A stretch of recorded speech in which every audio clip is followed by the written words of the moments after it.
For years, I've fought for a program called Nurse-Family Partnership. You may never have heard of this program, but you should have, because it is just about the most effective program that exists to change lives.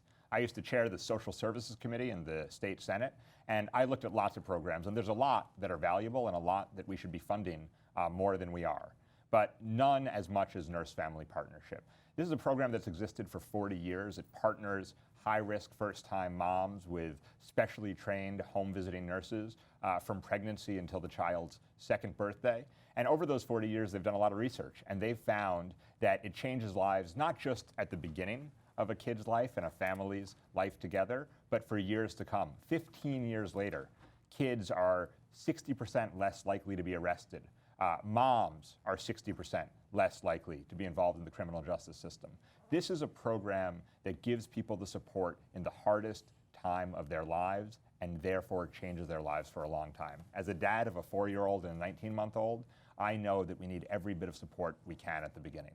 Here with us, we have 3 folks who are living proof, inspiring proof of just what this program can do. We have Eridiana Diaz, her daughter Hailey Mendez, 3 years old, just 3, and visiting nurse Denise Alba-Rosario. So first of all, Denise, just briefly tell me, what does this program do? When does it start? What do you do during your visits, and when does it end? Well, this program starts with the mothers, first time at-risk, low-income mothers, and we enroll them in the program before 28 weeks gestation. We visit them throughout their pregnancy and until the child is 2 years old. What we do is that we improve pregnancy health, and we also reduce complications such as low birth weight and preterm labor. We also educate them regarding breastfeeding, making sure that they attend their prenatal appointments, visit the dentist during pregnancy to help achieve healthy pregnancy outcomes. We also work with them to improve the development of the child and also to ensure that the child has a safe home to live in and in a safe environment. And we also educate them regarding the development of the child. That's great. We encourage them to get their vaccinations. We also encourage the mothers to become economic self-sufficient, whether it be going to school, job training. We also educate them regarding family planning to avoid any unplanned pregnancies. It sounds like it's really sort of soup to nuts, everything that's needed. Yes. And how long have you been doing it? I've been a nurse home visitor for 5.5 years. After that, I became a nurse supervisor for the past 1.5 years. And about how many families, new moms and kids, have you worked with? About 150 personally myself, but in the Bronx Visiting Nurse Service of New York, this year alone, we served about 1,000 first-time mothers. Wow, and those 150 families, how are they doing? They're doing wonderful. Is They that right? achieve great outcomes.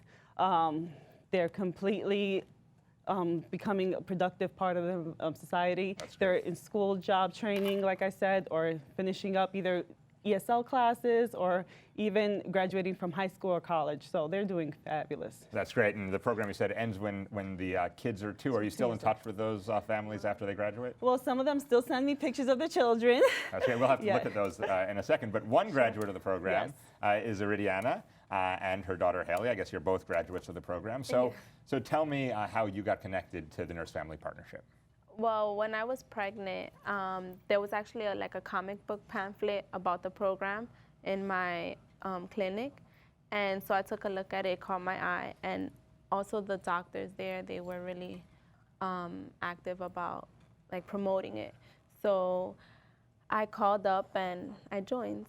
And how old were you when you got pregnant? I was 19 years old. You were 19. And you know, this phrase gets used in sort of policy circles, you know, high-risk mom. What does that mean? Why were you eligible? Why was Nurse-Family Partnership important for you?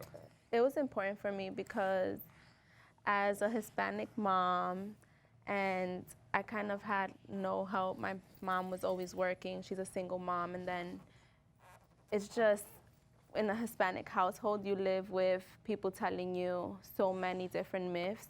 Like, oh, well, keep the bottle until like 5 and give them soup at like 3 months. So having a nurse come to my house and tell me like, no, you're not supposed to feed your baby at 3 months, you know, because that can cause obesity or other complications like blood pressure and cholesterol later on, was something like really reassuring to growing a healthy baby. And what about, I mean, your life? Was it a scary time when you learned that you were going to be I was devastated because I was in college. So I was like a sophomore in college, And I thought, great, now I have to work. Like the typical teen mom mentality at first. Like, oh, I can't finish school. There's going to be impossible. My life is over. But then when I had her, it was like, no, I'm definitely going to finish. Like, this is what I have to do. That's amazing. And you did finish college. Yes, I graduated. Congratulations. So we have 2 big celebrations recently, a 3rd birthday, May 30th, and a college graduation. Yes. And do you think that you would have gotten there without Nurse-Family Partnership? No. Because, like I said, I really was going to, like, for my 2nd trimester, I actually stopped, like, I took a break in college because I was like, oh my God, I'm embarrassed. I'm a teen mom. Everyone is going to look at me on campus. Like, what is going on here? Why is she here? But then as Denise kept coming to my house, she was like, no, you better go to school in September and you're going to finish. That's right. You hear that, Hailey? That's also true for you when the time comes. You better stay in school. And now that you have a 3-year-old, just tell me what it's like. I mean, she's obviously beautiful. Yes, I woke up a little sick this morning, as all of us with young kids know is common. But just tell us about the joy of it. It's great. I love my time with her right now because since I'm not in school, I get to spend the summer and we get to play together. Because during the semester, we have to wake up early to go to school. I enjoy watching her grow and learn, and I learn from her every day as well. And just in a couple more seconds, what's next for you? Next, graduate school. So it doesn't end at college. You continue the graduate school while you're still being an extraordinary mom for Hailey. And what about for Hailey? What's her favorite thing to do? She likes to paint and draw. She's into art. Oh, this is what we should have done probably. There you go. You can draw anything you want. That would have been more fun. Over the summer, we put in the 92nd Street Y, so she's taking a dance class. Oh, cool. And what's your favorite food? Maduros. And everyone, this is the one thing we have to ask. My favorite food, I talk about all the time. What's yours? Chicken franchise. Chicken franchise. And you? Mom's going to have favorite foods too. I like my Spanish food, so rice, beans, and chicken. Everybody's con pollo with some maduros and some tostones all together.